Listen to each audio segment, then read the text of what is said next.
You and me standing right here in the hallway of Barclays Center, you believe in your heart that your next fight will be against Conor McGregor? No, I don't. Did you hear the rumor about Cowboy Conor? I did. Yeah. That could be a sick fight. Yeah, I hope Cowboy gets that fight. I think that's a possibility. Surprise, surprise, the king is back! Of course, the big news, the return of Conor McGregor. Who is the better all-around fighter, Cowboy or Conor? While Cerrone is a very credible, legitimate challenge in every possible way, the stylistic matchup tends to favor Conor. I know Donald's a good fighter, great records, most knockdowns, most head kicks.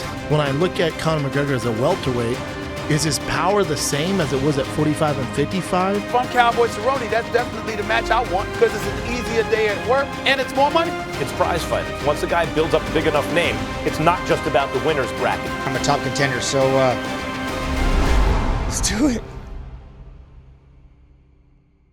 You look at Conor McGregor at this point in his career and you go, yeah, this was a guy that was ambitious and wanted to fight the biggest names out there. But then do you go, this is a guy that's smarter at this point of his career and realizes what's best for him. Look, Donald Cerrone isn't going to be walking out there talking trash, saying things about him punching old men in bars and attacking people and doing all that sort of stuff, breaking his hand, or anything else that might have happened over the year. Donald Cerrone is appreciative of the fact that Conor McGregor has given him the amount of money that he's going to be able to make at this point of his career as he's winding down, is appreciative of the fact that he's going to be able to be in one of the biggest pay-per-views of 2020, and appreciative of the fact that he's going to get an opportunity to possibly even beat a guy like Conor McGregor, which I believe Cowboy Cerrone really cares about. Welcome to Vegas! You're watching Beyond the Game TV!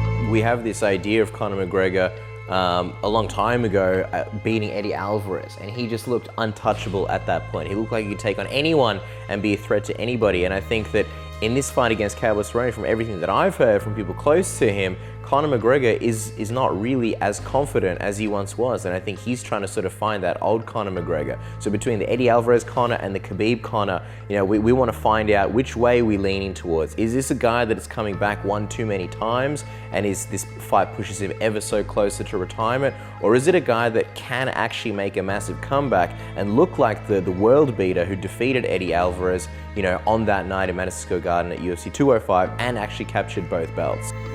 You know, I have not changed too much, to be honest. I am who I am. I've always been. I'm in a good spot. I am ready to fight. I am setting out for big goals. I'm going to kickstart UFC's 2020 year big, and I'm going to continue it. You know, we're going to blow the fucking roof off this place, you guys. You don't understand. I'm so excited for this fight. So excited.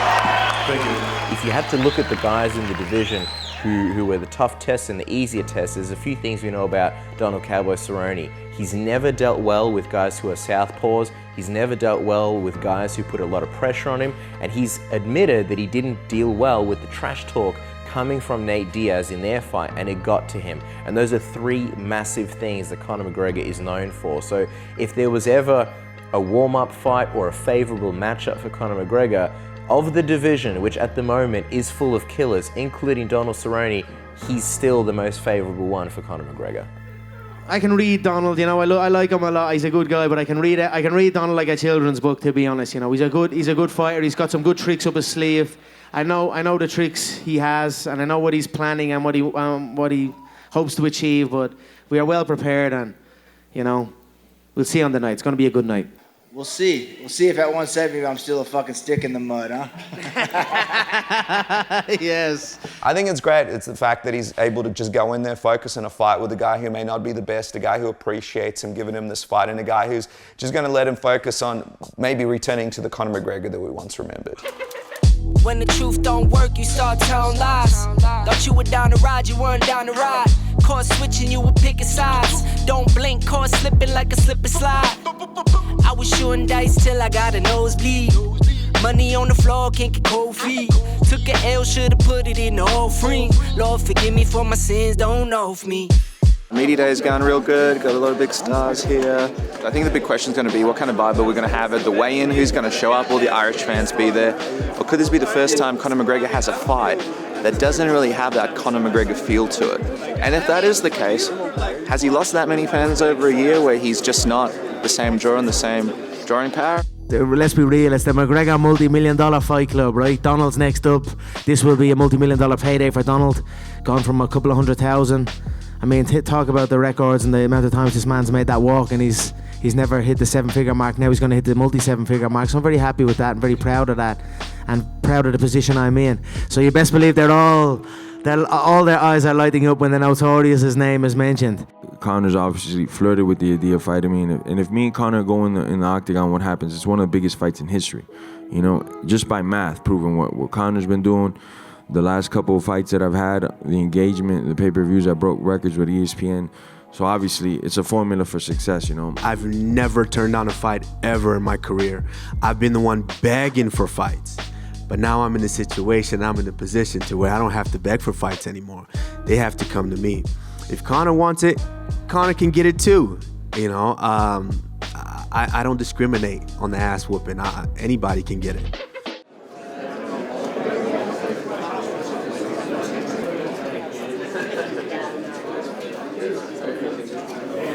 I predicted second round TKO, I believe. I mean, Cerrone's gotten finished his last 2 fights. You know, it's going to be interesting to see what kind of Conor emerges. We haven't seen him in 16 months, and, you know, before that it was been MMA a long, long time. So it'll be interesting to see what we see out of him.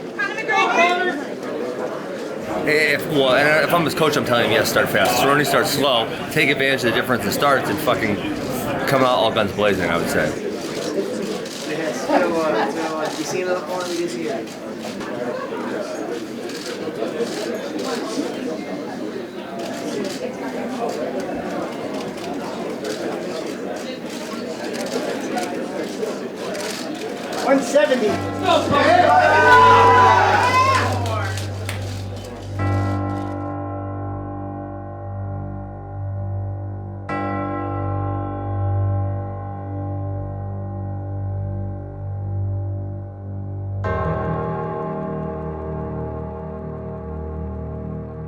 They always say Cowboy can't do the big fights. This is the big one, so we're gonna see, you know. But all those guys that beat me have gone on to be champions and title eliminators, you know. So it's not like I'm just out there getting my ass kicked by nobodies, you know. The people that are beating me are good, and I've been in the sport a long time.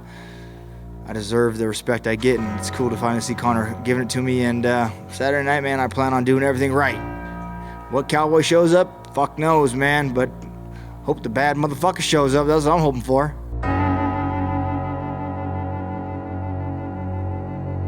I feel the timing is right. I feel it's good for myself, good for Donald, good for the sport, and good for the progression of it. And I'm happy also it's at 170, you know what I mean? Like I said, Donald didn't think I was going to beat Jose at 145. Thought I was too small at 155. Now I'm at 170. People say maybe I am playing a little psychological game with Donald, a little internal one or a subliminal one. This thing is going to do numbers that we did when we were on traditional pay-per-view.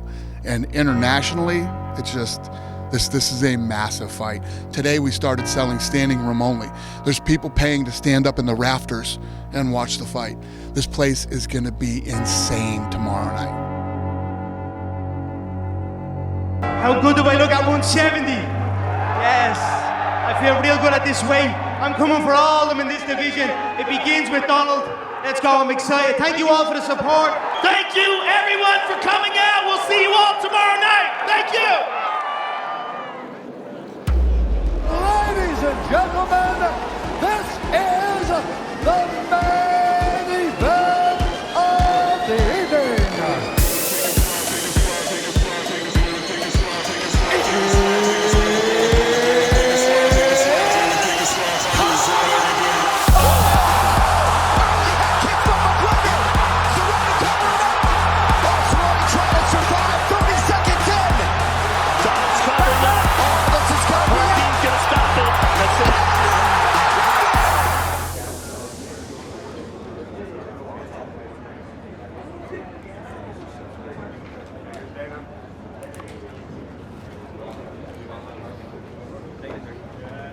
You know, I know that there's always critics and there's always somebody who has an opinion.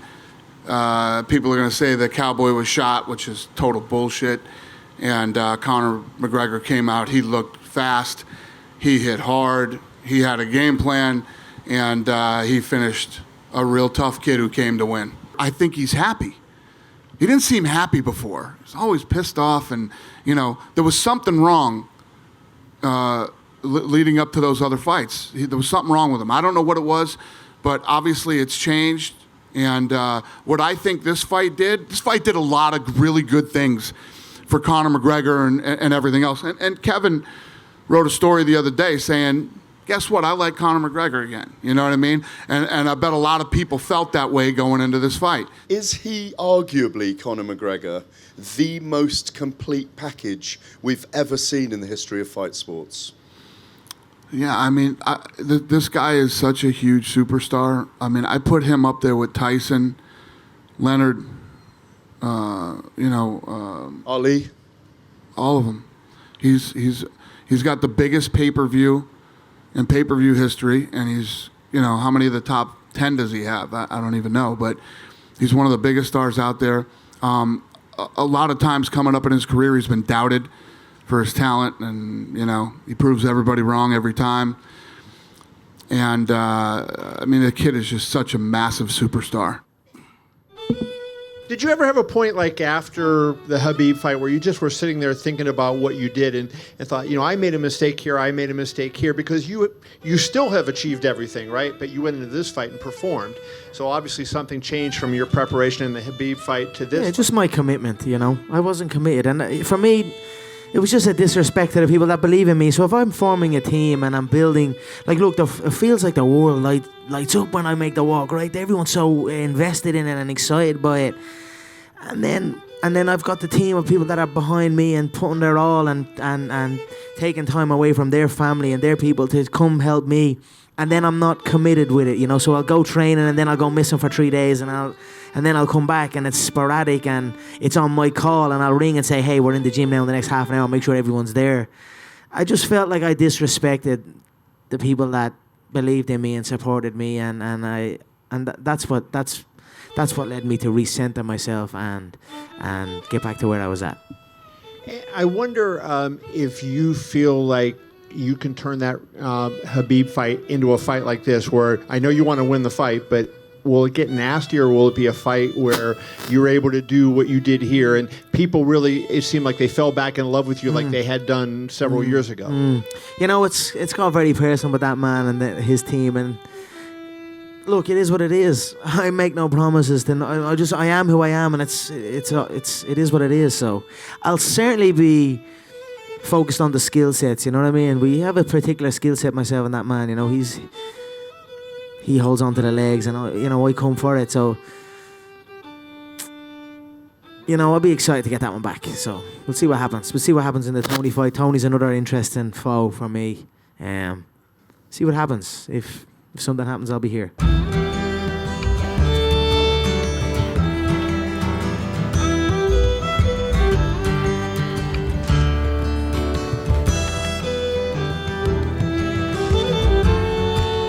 I want to create spectacles for the people, you know?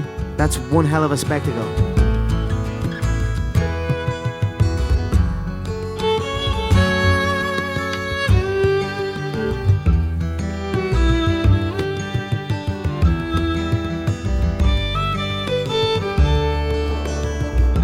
Radio here in Las Vegas for UFC 246, and you're watching Beyond the Game TV.